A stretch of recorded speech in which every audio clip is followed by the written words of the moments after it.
Hello everyone. Welcome everyone. नमस्ते। नमस्ते। तो दोस्तों, स्वागत है आपका एक ऑसम सीरीज में, कहानी सन 57 से 47 तक में। दोस्तों, ये शानदार सीरीज चल रही है। आज इसका है पार्ट 6, अध्याय 6। और अभी तक हम लोगों ने समझ लिया कि सन 47-57 की लड़ाई क्यों हुई थी, उसके बाद क्या क्या फैक्टर्स हुए थे। दोस्तों, अगर आपने हमारे पिछले वीडियोस नहीं देखे हैं तो मैं आपसे रिक्वेस्ट करूंगा, सबसे पहले हमारे पिछले वीडियोस देखिए, सो दैट आपको एक कनेक्टिविटी मिलेगी इस वीडियो को लेकर के। और साथ में हमारे चैनल को अगर आपने अभी तक सब्सक्राइब नहीं किया है, नंबर वन थिंग करिए that please go ahead and subscribe it. So आइए शुरू करते हैं हमारे भारत देश की आजादी की शानदार कहानी, जो रोमांच से भरपूर है। कहानी सन 57 से 47 तक में।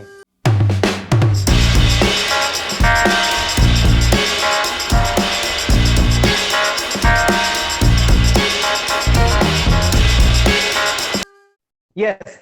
सो प्रकाश, पिछले पार्ट में हम लोगों ने कांग्रेस के बनने तक का सफर जारी किया। नहीं, हम लोग लगभग 1885 के आसपास हैं। अब मैं आपसे ये जानना चाहूंगा कि कांग्रेस बन तो गई, चलो उसका निर्माण हो गया, अब उसका रोल क्या है हमारे राइट। भारत देश की आजादी में? कौन से उनके इंपॉर्टेंट कॉन्ट्रीब्यूशंस आ रहे हैं? तो थैंक यू सो मच। तो हम लोग अब ये आगे बढ़ते हैं 1885 से। तो यहाँ पे जो कांग्रेस है वो अभी जो नरम दल है पूरी तरीके से छाई हुई है। तो उनको मॉडरेट बोला जाता था। तो जो उस समय के जो मेन लीडर्स थे, अगर मैं कुछ लीडर्स का नाम लेता हूँ, तो उसमें से WC बनर्जी थे, दादा भाई नौरोजी थे, ऐसे लोग थे। और उस समय अगर हम लोग पूरे उनके कार्य को पूरा डिवाइड किया जाए तो उनका जो मेन दो कार्य उन्होंने जो अचीव किया, जो वो जो ब्रिटिश इंडिया की जो पॉलिटिकल और जो इकोनॉमिकल जो उनकी पॉलिसीज थी वो लोगों के सामने लाई। द इकोनॉमिक ड्रेन जो थ्योरी थी दादा भाई नौरोजी की कि कैसे ब्रिटिशर्स पूरे इंडिया को खोखला कर रहे हैं, वो बहुत ही फेमस हुई। और इनका ये बहुत ही बड़े इकोनॉमिक क्रिटिक बन के निकले थे हमारे मॉडरेट।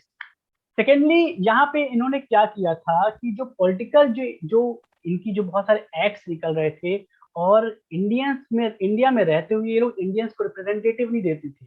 तो इन्होंने ये आवाज उठाना चालू करी, जो आप काउंसिल बनाते हैं, जो आप लॉ मेकिंग बॉडी बनाते हैं, वहां पे इंडियंस को भी रखिए। तो इसी का एक रिजल्ट ये भी हुआ, जो बहुत सारे हिस्टोरियंस बोलते हैं कि जो 1892 में काउंसिल एक्ट आया था, वहां पे कहीं ना कहीं इनका प्रभाव पड़ा था। और ब्रिटिशर्स ने इनकी दबाव में आके कुछ कुछ ऐसे एक्ट्स पास किए थे जहां पे इंडियंस को भी इन्होंने लाने की कोशिश की थी काउंसिल में। सेकेंडली देखा जाए तो इन्होंने जुडिशरी के ऊपर भी बहुत सारे क्वेश्चन उठाए थे कि आप, उस समय क्या होता था कि जब जुडिशरी थी वो इंडिया की बहुत अगेंस्ट थी। मतलब इंडियंस को जो रूल करते थे, जो जो रूलिंग देते थे, वो ब्रिटिश जज देते थे। और अगर मान लीजिए कोई इंडियन जज भी है तो वो ब्रिटिशर्स की अगेंस्ट रूलिंग नहीं दे सकता था। इसी बीच एक तो इल्बर्ट बिल केस भी आया था, जहां पे ये बिल आ गया था कि अब एक इंडियन भी ब्रिटिश के साथ वो कर सकता है, न्याय में बैठ सकता है, एज अ ज्यूरी बैठ सकता है। बट इतना हंगामा उठा कि उनको ये चीज हटानी पड़ी। मतलब ब्रिटिशर्स के अगेंस्ट ब्रिटिशर्स ही खड़े हो गए थे उस समय पे। सो जैसे कि ये लोग काम तो कर रहे हैं गवर्नमेंट के साथ मिल करके भारत देश के लिए, तो इनके कोई अगेंस्ट में भी था? राइट। तो इनकी बहुत सारी ऐसी टेंडेंसीज थी। जैसे मैंने एक एग्जांपल दिया था एलिटिस्ट टेंडेंसी, उसका एक बहुत अच्छी कहानी बताता हूँ कि जो MG रेनाडे थे वो एक बार गए वाइसरॉय से मिलने, कहाँ पे, शिमला। क्योंकि शिमला ठंड थी वहां पे, वहीं वहीं पे रहते थे वाइसरॉय। तो आप बिलीव नहीं करेंगे, ये अपने साथ 25 से 30 सर्वेंट लेके वहां गए थे। तो इतने एलिटिस्ट थे। इसीलिए जो सर सैयद अहमद खान थे, उन जिन्होंने अलीगढ़ मुस्लिम यूनिवर्सिटी का उस समय स्थापना करवाई थी, वो लोग बोलते थे कि ये कांग्रेस कुछ नहीं कर रही है, ये सिर्फ अपने मतलब के लिए काम कर रही है। और इनफैक्ट जो वाइसी रॉय था, डफरिन था, उसको 1888 तक ये चीजें समझ में आ गई थी कि कांग्रेस, जिसको लगता था 3 साल पहले हमारे साथ मिलके काम करने के लिए बनाई गई है, अब वो कांग्रेस को एक माइक्रोस्कोपिक माइनॉरिटी बुलाने लग गया था। मतलब वो कि ये कांग्रेस एकदम तुच्छ सी है, हमको कोई मतलब नहीं है। तो इससे ये भी अंदाजा लगा सकते हैं, जब कोई लोग कोई इतना बड़ा ऑफिसर उसके बारे में बात करे, तो मतलब कहीं ना कहीं उसका इम्पैक्ट तो था।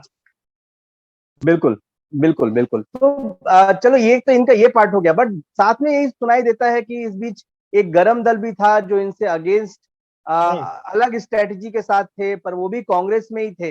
राइट। तो इसी समय बाई 1890 एक नया जो धारा निकल के आ रही थी कांग्रेस के भीतर से ही, वो थी एक्सट्रीमिस्ट। हुआ क्या था, जो अब जो नए यंग जो लड़के पढ़ लिख के आ रहे थे, उनको लग रहा था ये जो कांग्रेस है, ये जो एक नेशनल बॉडी बनी है, ये हमारी मांग पूरी नहीं कर रही है। ये अभी भी वही पेटिशन लिख के कि आई बैक टू से दैट, ऐसे करके अंग्रेजों से बात करिए, उन अंग्रेजों से जो इनकी बात सुनना नहीं चाहती, वो अपने साथ बैठाना नहीं चाहती है। तो एक अंदर ही अंदर जो गुस्सा थी वो निकल के आ रही थी। उनमें से बहुत बड़े कुछ लीडर्स थे, वो थे बाल गंगाधर तिलक, अरविंदो घोष, लाला लाजपत राय और बिपिन चंद्रपाल। अगर आप ये देखेंगे तो अलग अलग रीजन से जो मेन लीडर्स निकल के आ रहे थे, इनके अंदर एक बहुत ही गुस्सा, सो ये लोग अंदर से बहुत ही असहाय फील करते थे। और इनफैक्ट अरविंदो घोष ने तो ये तक लिख दिया था कि ये जो मॉडरेट लीडर्स हैं, ये सारे बुझे हुए चिराग हैं, इनका कोई मतलब नहीं है, ये सिर्फ ये कुछ नहीं कर रहे हैं, ये बस बैठ के एक चाय पे चर्चा करते हैं और अपनी बातें रखते हैं। इनफैक्ट इन्हीं के जो बीच के लीडर थे फिरोज शाह मेहता, वो बोलते थे कि ये लोग आपस में एक दूसरे को इतना ज्यादा खींचते थे कि बोलते थे कि हम लोग मतलब ये लोग बस आके बात बात करते हैं, हो गया। तो एक कहीं ना जो वो अंदर हेल्पलेस वाली फीलिंग थी, वो राइज करती है एक्सट्रीमिज्म को। और एक्सट्रीमिस्ट जो लीडर्स थे, वो जैसे जो मॉडरेट जो थे वो सिर्फ बोलते थे, एक्सट्रीमिस्ट उसको एक स्टेप आगे ले जाते थे। बट उन्हीं में से एक और धारा निकलती है, वो थी रेवोल्यूशनरीज की। रेवोल्यूशनरीज उसको बोलते थे कि हम बम मारेंगे और हम उसको लागू करवाएंगे। तो बहुत ही डिफरेंट डिफरेंट पाथ्स निकल के आ रहे थे इस समय। और आजादी का ये जो पीरियड है 1885 1819 से लेकर 1947 तक, बहुत सारे समूह थे जो काम कर रहे थे।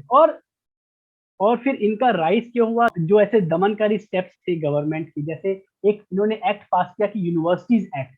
इसमें क्या था कि अभी तक जो गवर्नमेंट थी वो यूनिवर्सिटी से ज्यादा दखल नहीं देती थी, बट जब गवर्नमेंट ने देखा कि यूनिवर्सिटीज के अंदर बहुत ही नेशनलिज्म की फीलिंग आ रही है, तो इन्होंने सारा कंट्रोल अपने हाथ में ले लिया। तो ऐसे बहुत सारे स्टेप्स, और जो मॉडरेट लीडर्स का है उनका काम ना कर पाना, और इसी बीच फेमाइन हो जाना और रीजनल न्यूज़पेपर्स का जन्म होना, इन सब ने फीलिंग दी एक एक्सट्रीमिज्म की ओर और लेटर रेवोल्यूशनरी पीरियड। बिल्कुल, तो ऐसा कह सकते हैं कि भारत देश में अब क्रांतिकारियों की सुबुकाहट थी, अब धीरे धीरे वो चिंगारी धीरे धीरे पनप रही थी। अब मेरा ये क्वेश्चन है प्रकाश, ये जानना चाहूंगा कि हमारे जो राष्ट्रपिता थे महात्मा गांधी, उनका क्या रोल था, वो कहाँ थे इन सब के बीच?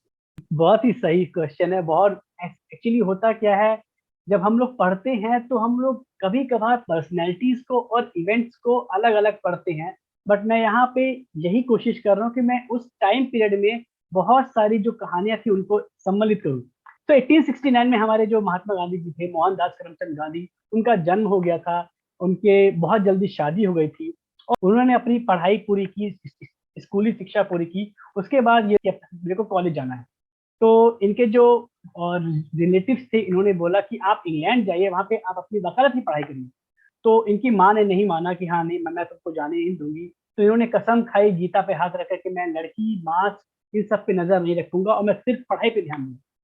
तो चलो माँ मान गई और इनको भेजा गया। ये काठियावाड़ से बम्बई पहुंचते हैं। बम्बई में इनके फिर से जो इनके समाज के लोग थे, इनको रोकने की कोशिश किए, पर ये नहीं माने और उनको वहां पे अपने समाज से, बिरादरी से निकाल दिया जाता है। और ये इंग्लैंड पहुंचते हैं, इंग्लैंड में पढ़ाई करते हैं, एक बैरिस्टर बन के निकलते हैं और वहीं पे इंग्लैंड में भी कुछ कुछ वहां पे वो एक एक्टिविटीज में पार्ट लेते हैं। फिर वो वापस से इंडिया आते हैं, सोचते हैं कि अब जो मैंने एडवोकेट की पढ़ाई की है, अब मैं इसको यहाँ पे करूँ भी, प्रैक्टिस करूँ। बट वो ऐसे इंसान रहते हैं कि वो जिस दिन पहला केस लड़ने जाते हैं वो कुछ बोल ही नहीं पाते हैं, उनके मुंह से एक शब्द नहीं निकल पाता है और वो एकदम से कोलैप्स हो जाते हैं। घर आते हैं, बोलते हैं कि मेरे से ये सब नहीं होगा, मैं किसी की पैरवी नहीं कर सकता, तो अब मैं क्या करूं। तो ये कोई नौकरी की तलाश में रहते हैं। तो उसी बीच एक अब्दुल्ला करके गुजरात के एक बहुत बड़े बिजनेसमैन रहते हैं, जो जिनका बिजनेस साउथ अफ्रीका में भी रहता है। तो ये ले जाते हैं अपने साथ महात्मा गांधी जी को। तो और इस बीच 1893 तक महात्मा गांधी, जो अभी मोहनदास करमचंद गांधी हैं, वो अब अफ्रीका पहुंच चुके हैं। और हम आगे आने वाले वीडियोस में देखेंगे कि कैसे महात्मा गांधी पहले अफ्रीका में एक स्टेबल नौकरी होने के बावजूद एक बहुत बड़ा रेवोल्यूशन वहां पे लीड करते हैं और फिर वो वापस इंडिया कैसे आते हैं। बिल्कुल, ये आने वाले पार्ट में हम लोग बिल्कुल जानेंगे। तो ये तो हो गया महात्मा गांधी जी के बारे में, जो कि अभी मोहनदास करमचंद गांधी हैं, अभी उनको महात्मा बनना बाकी है दोस्तों। आगे राइट। के अध्याय में वो महात्मा भी बनेंगे अगर हम एक कहानीकार की नजर से देखें तो अब ये बताओ कि इन सब के बीच में रेवोल्यूशनरी एक्टिविटीज स्टार्ट कैसे हुई? कोई राइट। ऐसा पिन पॉइंट जहां से सारी चीजें शुरू हो रही हैं? हम्म। तो थोड़ा सा फिर से पीछे जाना चाहूंगा मैं इतिहास के टाइमलाइन में, और 1879 वो एक टाइम पीरियड है जब वासुदेव बलवंत फड़के, जिन्होंने रामोसी रिवोल्ट को एक शुरुआत करी, और इनको फर्स्ट रेवोल्यूशनरी ऑफ इंडिया भी कहा जाता है। बहुत ही अननोन हीरो है, बट बहुत बड़ा इनका नाम है, और कहीं ना कहीं इन्होंने ही एक रेवोल्यूशनरी एक्टिविटीज की चालू भी की थी। तो इनका नाम है वासुदेव बलवंत फड़के। तो इसके बाद हम धीरे आगे आगे जाएं तो लगातार एक्टिविटीज चालू हुई थी रेवोल्यूशनरीज की, थोड़ी थोड़ी, बट जो नेशनल एक रूप लिया वो था जब चापेकर ब्रदर्स ने एक सिविल सर्वेंट को मार दिया। इंडियन सिविल सर्वेंट मिस्टर रांड, वो जो प्लेग की बीमारी चल रही थी उसका कमीशन बनाया गया था, उसके वो इंचार्ज थे। पर देखा ये जा रहा था कि जो मिस्टर रांड है, जो ऑफिसर हैं, वो कहीं ना कहीं एक भेदभाव कर रहे थे, और जिसको वो बीमारी थी उनको बड़ा ही अछूत और बहुत ही गंदी नजर से देखते थे। मतलब एक होता है ना कि आप जिसको बीमारी है उसको आप उसकी देखभाल करो, बट ये ऐसे ऑफिसर थे जो बहुत ही अछूत नजर से देखते थे। तो यहाँ पे जो चापेकर ब्रदर्स हैं, दामोदर हरि, बालकृष्ण हरि और वासुदेव हरि चापेकर, इन तीनों को बहुत ही घृणा हुई इस ऑफिसर से, और ये तीनों जो थे ये कहीं ना कहीं तिलक जी की राइटिंग से इतना इंस्पायर हुए, क्योंकि वो उस समय अपने दो न्यूज़पेपर केसरी और महारत्ता लिखते थे। तो इन्होंने, इन तीनों ने मिलकर उस ऑफिसर को गोली मार दी। ये बहुत बड़ी बात थी उस समय, क्योंकि एक ब्रिटिश ऑफिसर को ऐसे दिन दहाड़े गोली मार देना, ये एक बहुत बड़ा स्टेप था। फिर बाद में इन तीनों को फांसी की सजा हुई, और ये तीन नाम हम जब आगे बढ़ते हैं तो फिर से मैं बोलूंगा एक बहुत बड़ा मिसाल साबित होते हैं जो आगे आने वाले रेवोल्यूशनरीज होते हैं। फिर लेटर फेज में जो तिलक जी थे, इन्होंने इनकी बहुत सारे राइटिंग्स लिखे अपने पेपर में, और उसके कारण से तिलक जी को भी 18 महीने की जेल हुई थी। नहीं, तो मैं ये जानना चाहूंगा कि चापेकर बंधु ने जो गोली चलाई है किस किस शहर की घटना है ये? तो ये पुणे की बात है। पुणे में जो प्लेग फैला हुआ था उसी कारण से जा गया, आपको याद होगा तो 1885 का जो कांग्रेस का सेशन था वो भी शिफ्ट हुआ था। तो ये पुणे की घटना है, पुणे में यहाँ पे प्लेग फैला हुआ था, और उसी की यहाँ पे ये कमीशन बैठी गई थी, और जो उसके कमिश्नर थे मिस्टर रांड, बिल्कुल। WC रांड। ओके। सो मिस्टर डब्ल्यू सी रांड को चापेकर बंधु ने गोली मार दी, और एक क्रांतिकारी जो एक्टिविटी है वो एक राइट। पीक में आ गई, क्योंकि उसके बारे में अब लिखने जाने लगा, लोगों ने उसके बारे में पढ़ना चालू कर दिया। वेरी और ट्रू। एक बड़े नेता जैसे कि तिलक और बाल गंगाधर और ये लोग अगर लिखने लग जाएंगे किसी चीज के बारे में तो उसका एक अलग नाम हो जाएगा। राइट। तो अब इनके बीच में सावरकर जी, जो हम्म। कि आगे चलकर के वीर सावरकर कहलाते हैं, हम्म। वो भी क्या इस बीच कहीं एंट्री करते हैं हमारी कहानी में? राइट। राइट। तो इस बीच सावरकर जी का भी जन्म हो चुका है, और ये तब वीर दामोदर सावरकर, अभी जो दामोदर सावरकर है, और इनके भाई गणेश सावरकर, इन दोनों ने मिलकर एक मित्र मंडली नाम की एक ऑर्गेनाइजेशन छोटी सी बना ली थी। और ये लोग कहीं ना कहीं इटली के एक जो बहुत बड़ा लीडर था मजीनी, उससे इंस्पायर होके वही जो इन्होंने मित्र मंडली बनाई थी उसको बड़ा रूप देते हुए अभिनव भारत, मजीनी ने बनाई थी यंग इटली, यहाँ पे इन्होंने बना लिया था अभिनव भारत। तो अब ये भी अपने ऑर्गेनाइजेशन के थ्रू, और इनके जो मन में था कि ना ये एक्सट्रीमिस्ट को मानते थे ना ये मॉडरेट्स को मानते थे, ये सिर्फ गोले बारूद और बम में विश्वास रखते थे। और 1904 तक इन्होंने अपनी पढ़ाई करके ये लंदन चले गए, और वहां पे इनकी जो लाइफ में जो बदलाव आया लंदन में, ये हम आगे देखेंगे। बट हाँ, एक इनकी जो एंट्री हो चुकी है, और इनके अंदर जो देश को आजाद कराने की भावना है ये इनके अंदर आ चुकी थी। बिल्कुल। तो दोस्तों अभी भी हमारी कहानी के जो मुख्य किरदार हैं वो अभी भी हमारी कहानी में आने बाकी हैं, एक ऐसे किरदार जो पूरी तरीके से आजादी की लड़ाई को 100% चेंज करने वाले हैं, और जिनका नाम आज हम सभी जानते हैं, बच्चा बच्चा जानता है। राइट। दोस्तों बहुत ही महान देश है हमारा, और इस महान देश को महान बनाने के पीछे बहुत ही महान हस्तियों का भी योगदान है। राइट। जैसे कि आज प्रकाश जी ने हमारे साथ चापेकर बंधुओं के बारे में बताया, और उसके पहले एक नाम और बताया था आपने वासुदेव बलवंत फड़के। 1879 के वासुदेव बलवंत फड़के जी हैं।